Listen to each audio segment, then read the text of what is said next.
If you are a successful leader, then this warning is for you. Stay out of the echo chamber. Hi, I'm Paul Glover, the No BS post pandemic leadership coach. And it may come as a surprise to you, but the hardest people for me to coach are successful leaders. Even though they enter my coaching program knowing that the chaotic post pandemic work environment mandates they change their approach to leadership, they, like all humans, remain resistant to change. I've found that successful leaders are more resistant to change than most people because, based on their success, they have developed a mindset that resists information that doesn't fit their preconceived ideas about what they should do and how they should behave. To protect this mindset from being challenged, leaders often construct an echo chamber, a barrier that only allows information aligning with, supporting, and reinforcing their beliefs and ideas to be heard. With this barrier in place, leaders only allow people who are totally supportive of their ideas and actions into their echo chamber.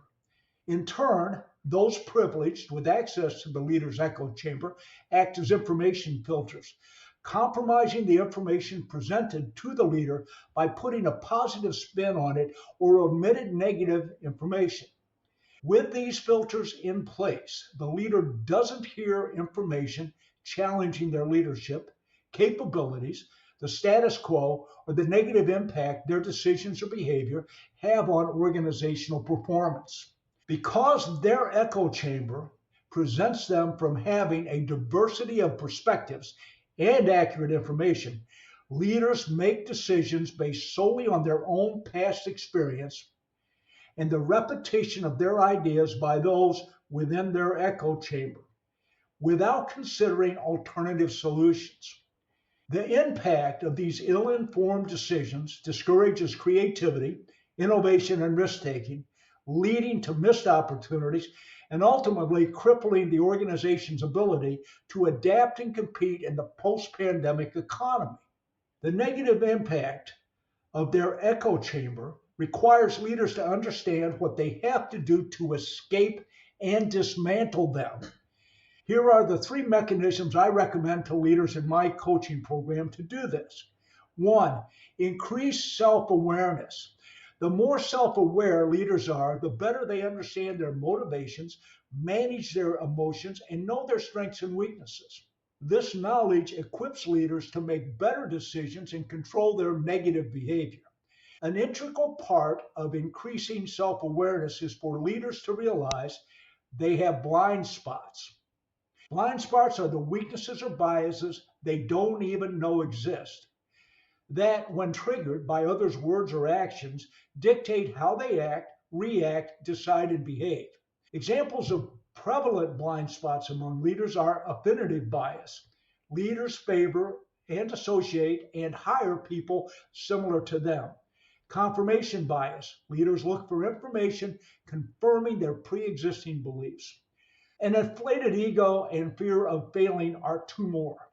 Leaders are susceptible to manipulation by those who see and use the leader's blind spots to their advantage, which may cause the leader to make bad decisions or engage in destructive behavior. Since blind spots are deeply embedded in a leader's personality, they cannot be eliminated. However, by being aware of their blind spots, leaders can limit their negative impact.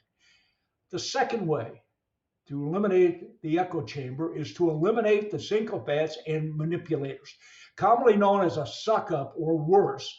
A sycophant is a self promoter. Sycophants excessively flatter, praise, and parrot the leader's opinions, agreeing with everything the leader says and does. They seek the leader's approval and attention to get personal benefits, such as a promotion. Manipulators, on the other hand, have built in radar, allowing them to find a leader's blind spots. They then use those blind spots to achieve their interest at the expense of the leader and the organization, while convincing the leader they have their best interests at heart.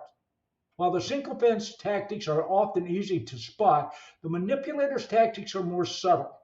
They may influence the leader by presenting information in a way that confirms the leader's preconception or discredits opposing views or ideas. Leaders can detect manipulators and sycophants and avoid their impact by being aware of their tactics. Number three, solicit and encourage feedback. A primary limitation of self awareness is the difficulty of the leader to objectively evaluate their decisions, their behaviors, and their actions. To maximize the benefits of self awareness, leaders need to solicit external information, feedback, and guidance. To be most beneficial, this should come from a support group comprised of colleagues, team members, coaches, mentors, and advisors who care enough to provide the leader with a diverse perspective. Make them aware of their blind spots and then challenge them to think outside their comfort zone. To receive this valuable support, leaders must create a psychological safe environment where their support group, as well as others they respect and trust, can give the leader candid, constructive feedback, expressing ideas and dissenting opinions without fear of retribution or humiliation. Creating the psychological safe environment requires the leader to do several things. One, communicate to everyone in the organization that they are serious about improving their leadership style and decision making and need everyone's input to make that possible. Two, leaders need to be perpetually curious and become an empathetic listener, continuously soliciting feedback, ideas, and opinions from their support group and others on their team and in their organization. Three, at least quarterly, leaders must ask their support group and team these questions. How am I doing? What should I stop doing? And what should I start doing?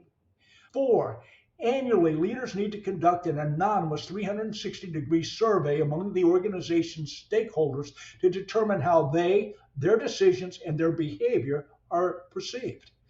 Five, spend time reflecting on the feedback and ideas offered by their support group to determine what changes leaders agree with and are feasible. Six, leaders need to create action plans using this valuable information to improve their leadership skill set. Seven, finally, publicly thank everyone who gave candid, constructive feedback, even if it's not going to be implemented. And if it's not going to be implemented, explain why it won't be implemented.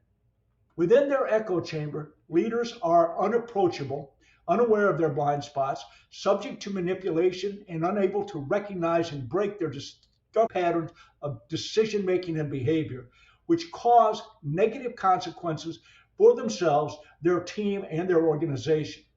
This is why the value of leaders dismantling their echo chamber cannot be overstated. If you would like more information about how to dismantle your echo chamber, or a leader who needs to know how to dismantle their echo chamber, contact me at paul@paulglovercoaching.com. And thank you for listening.